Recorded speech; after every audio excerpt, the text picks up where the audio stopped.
नमस्कार, आप देख रहे हैं दर्श न्यूज। मैं हूं आपके साथ रितेश शर्मा।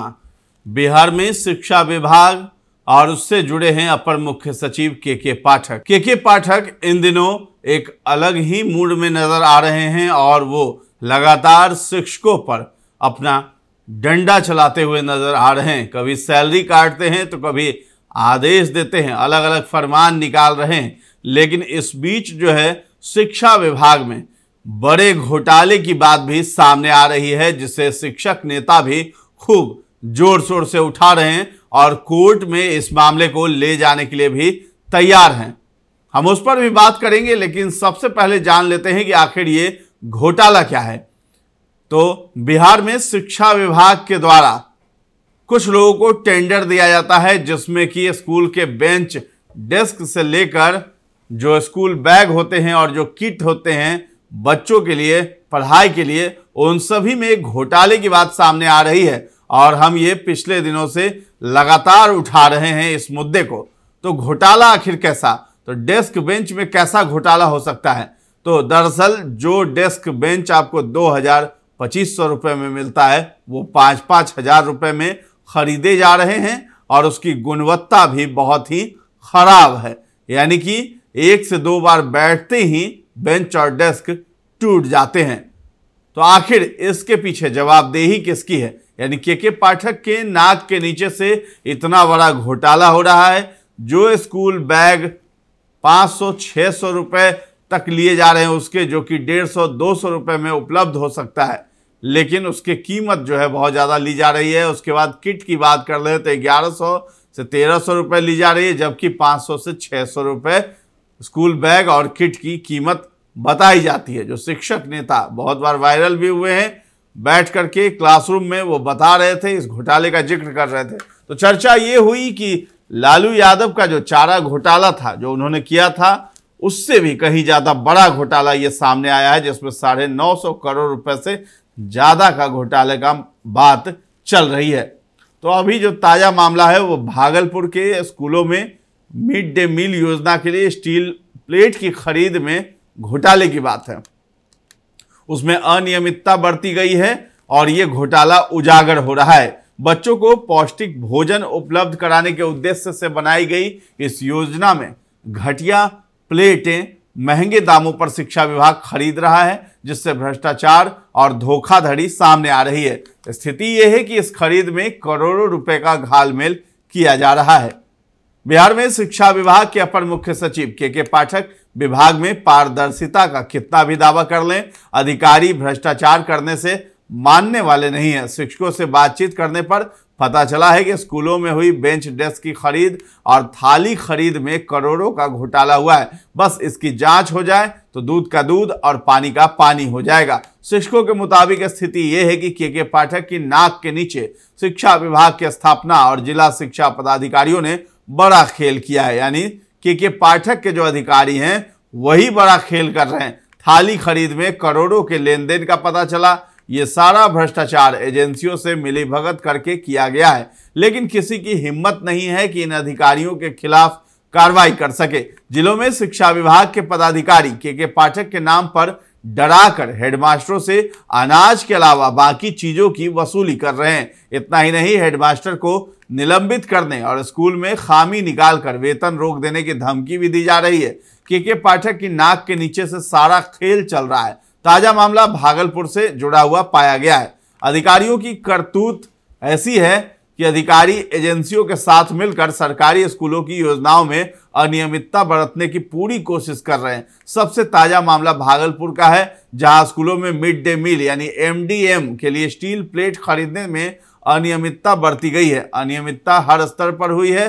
प्लेट खरीदने की जिम्मेदारी स्कूल के हेडमास्टर की थी, लेकिन DPO यानी MDM आनंद विजय ने खुद विक्रेता का चयन कर प्लेट खरीदी है और स्कूलों तक पहुंचाई है। स्कूलों को दी गई प्लेटें मानक के अनुरूप नहीं है। स्कूलों को बिना ब्रांड वाली लोकल प्लेटें दी गई। उनकी गुणवत्ता घटिया है। जिन प्लेट्स की कीमत बाजार में 60 से 70 रुपए है, उन्हें विक्रेता ने स्कूलों में 140 रुपए में बेचा है। भागलपुर शहर के मुख्य बाजार में बर्तन की दुकानों के दुकानदारों ने मीडिया को बताया कि स्कूलों को आपूर्ति की गई थाली की कीमत महज 60 से 70 रुपए है। तो कुल मिलाकर 1 करोड़ रुपए का घालमेल किया गया है, जो कि सिर्फ भागलपुर का यह मामला सामने आया है। तो आप अंदाजा लगा लीजिए कि बिहार के जितने भी जिले हैं वहां से कितने करोड़ों का ये घोटाला उजागर होने की बात हो रही है। तो भागलपुर में अब तक जिले में करीब 1,40,000 प्लेट की खरीदारी हो चुकी है। इसके लिए विक्रेता को करीब 1,96,00,000 रुपए का भुगतान किया गया है, जबकि बाजार के हिसाब से कीमत 98 लाख रुपए ही होनी चाहिए। ऐसे में सवाल उठता है कि क्या अधिकारी ने एजेंसी से मिली भगत कर आधे दाम पर प्लेट खरीद कर करीब 1 करोड़ रुपए रख लिए। प्राथमिक शिक्षक संघ के सचिव राणा कुमार सिंह ने बताया है कि प्लेट खरीद में विभाग ने गंभीर अनियमितता बरती है। प्लेट की गुणवत्ता की जांच के लिए डीएम और डीईओ को आवेदन दिया गया है, लेकिन अब तक जांच नहीं हुई है। भागलपुर के स्कूलों के प्रधानाध्यापक ने डीपीओ के डर से नाम न छापने की शर्त पर बताया है कि प्राथमिक शिक्षा निदेशक के निर्देश के बाद उन्होंने नवंबर 2023 में स्टील प्लेट खरीदने का निर्णय लिया। कक्षा 1 से 5 तक के बच्चों के लिए 270 ग्राम वजन और 5 से 7 mm मोटाई वाली प्लेट खरीदनी थी।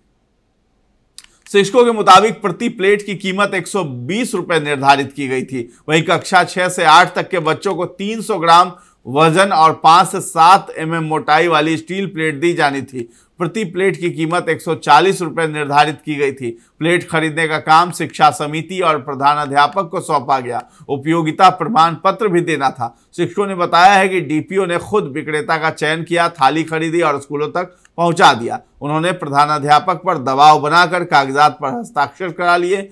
पूरे मामले पर डीपीओ कोई जवाब नहीं दे रहे हैं। जिला शिक्षा विभाग ने जिले के सभी 1818 प्राथमिक व मध्य विद्यालयों के लिए करीब 1.5 लाख थालियों का ऑर्डर एजेंसी को दिया था। अब तक 95% थालियों की आपूर्ति हो चुकी है। प्राथमिक विद्यालयों को दी गई थालियों का वजन भी मानक से कम है। सभी थालियों का वजन कक्षा 1 से 5 तक के थालियों के वजन के बराबर है। और एक शिक्षक ने बताया है कि कम से कम 3 विक्रेताओं से कोटेशन प्राप्त करने के बाद सबसे कम दर देने वाले विक्रेता से थालियां खरीदनी थी। हालांकि अधिकारियों ने ऐसा नहीं किया, अपने रिश्तेदार और कमीशन फिक्स वाले वेंडर से खरीदारी की। जिला शिक्षा पदाधिकारी राजकुमार शर्मा ने मीडिया को बताया है कि थाली खरीद में अनियमितता की शिकायत मिली। थाली की गुणवत्ता की जांच कराई जाएगी। इसके लिए विशेष कमेटी गठित की जाएगी। साथ ही विभिन्न जिलों से आए शिक्षकों ने नाम न छापने की शर्त पर सुझाव दिया है कि के पाठक को इन सभी मामलों की जांच करनी चाहिए। उनके आने के बाद थाली और बैग किट के अलावा बच्चों को दी जाने वाली सामग्री की खरीद में भी करोड़ों का घोटाला हुआ है। जिला शिक्षा पदाधिकारी और संबंधित डीपीओ जमकर मुनाफा कमा रहे हैं। यहां तक कि प्रधानाध्यापक को भी भुगतान के लिए धमकाया जा रहा है। निर्धारित विक्रेता को समय पर भुगतान नहीं करने पर वेतन रोक दिया जाएगा। साथ ही शिक्षकों और प्रधानाध्यापकों को कई तरह से परेशान किया जा रहा है कि पाठक को इन सभी मामलों की जांच करनी चाहिए। सिर्फ स्थलीय निरीक्षण करने से काम नहीं चलेगा। शिक्षा विभाग में घोटाला चल रहा है। अब इस पूरे मामले पर, इस घोटाले पर जो है अमित विक्रम है, शिक्षक नेता हैं, शिक्षक संघ से जुड़े हैं, उनका क्या कहना है वो भी हम आपको बताते हैं। दरअसल वो लगातार इस घोटाले पर जो है सोशल मीडिया पर पोस्ट कर रहे हैं और वीडियो भी जारी कर रहे हैं। तो अमित विक्रम ने लिखा है कि शिक्षा विभाग में चल रहे करोड़ों अरबों के घोटाले के संबंध में आज पटना हाईकोर्ट के वरिष्ठ अधिवक्ता महोदय से विस्तृत चर्चा हुई है। जल्द ही पटना उच्च न्यायालय में क्रिमिनल रीट दायर किया जाएगा। तो आपको बता दें, इस घोटाले के खिलाफ जो है क्रिमिनल रीट दायर करने की बात कर रहे हैं अमित विक्रम। और उसके साथ ही वो लगातार जो है इस पोस्ट को, इस पर घोटाले पर पोस्ट किए जा रहे हैं। जिसमें एक और पोस्ट है जिसमें उन्होंने लिखा है कि हर जिले की यही स्थिति है, करोड़ों रुपए लूट रहे हैं डीईओ और डीपीओ। तो अमित विक्रम ने अपने ही पोस्ट को रीपोस्ट किया था और उस पर लिखा था कि लूट पर लूट, लूट की है छूट। शिक्षा विभाग में पिछले 1 साल में जितनी लूट हुई है उतनी कभी नहीं हुई होगी। इस ऐतिहासिक लूट के बावजूद विभाग के वरीयतम पदाधिकारी को ईमानदारी का सर्टिफिकेट मिला हुआ है। मुख्यमंत्री तो खैर ईमानदार है ही।